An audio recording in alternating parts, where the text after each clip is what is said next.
Allison Tandry here for another journal entry. It's June the 5th, 2024, and today's topic is spiritual freedom versus self-improvement. For some people, it's going to work out best for them to practice TROM in secret, at least at first. And whatever you do, unless you are talking to your fellow TROMers, or those you are absolutely certain want to hear such things, it's never a good idea to brag about your level of advancement. I'll give you an example. I know a guy who does TROM and he's gotten very good at it. I can tell he's overall a happier person. He tells me his thoughts are clearer, and his perceptions have improved since starting TROM exercises. So what does he do? He starts telling his wife all about it, and continues to regularly, even though she's dropped every possible hint short of saying, "I'm sick of hearing you talk about your TROM." It's important to be able to spot whether or not anyone actually wants to know about what you're doing. If all a person ever does is politely nod in response when you engage them about it, never asks you any questions about it, and changes the subject every time you bring it up, then take a hint. TROM is meant to help you achieve your own spiritual freedom, not someone else's. Sure, you want to help people and you want them to be happier, but if they are more interested in the latest TV show, the new car they want to buy, or whether or not neighbor A is having an affair with neighbor B, then it's better to just engage them on those topics, or just make new friends.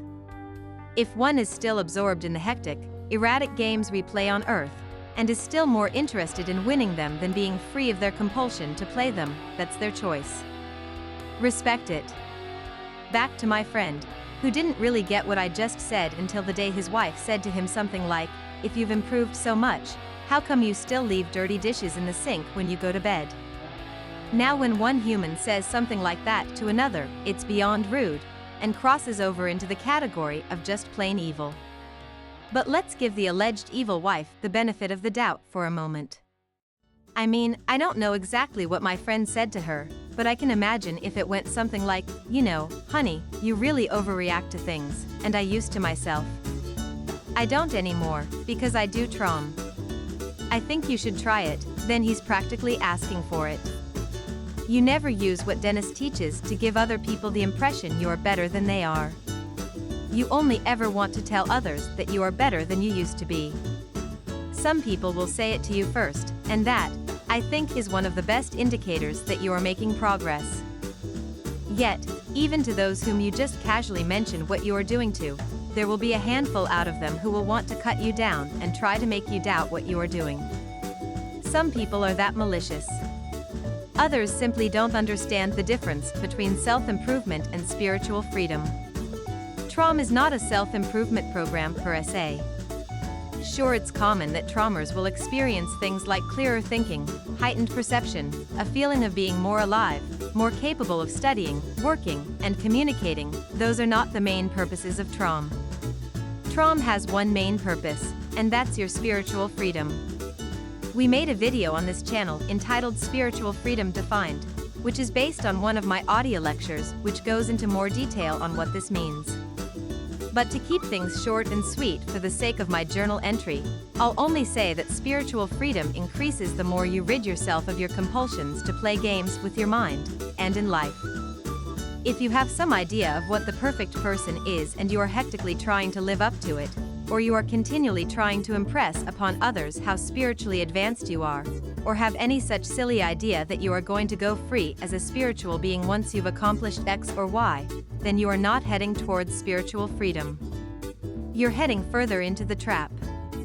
So if anyone ever says something to you like, "If you are so spiritually advanced, how come you're such a bad driver?" or some other such ridiculous thing, give them an answer like, "Well, TROM doesn't handle that. Going to traffic school does," and have the good sense to never mention TROM or your spiritual condition to them again.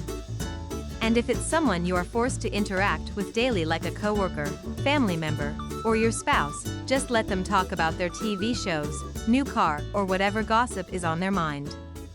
They are not ready for something like TROM, and they don't want to hear about it.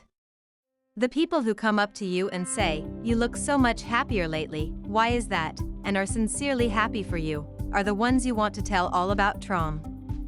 They may or may not end up doing it, but they are much closer to ready for it than those others. If you are saying things to yourself like, "My multi-level marketing business still hasn't taken off, I guess TROM isn't helping me," or "I still can't get laid to save my life. I guess TROM doesn't work," then you are sorely missing the point of what we're doing. But if you wake up one morning and say, "Hey, I can't remember the last time I caught myself arguing with my dead mother inside of my head," or "That's funny, I don't miss my ex anymore," then you've got it, and I need not explain any further. I'm Allison Tandri. You're listening to Allison's audio journal on YouTube channel DIY Salvation. Don't just use your mind. Resolve it.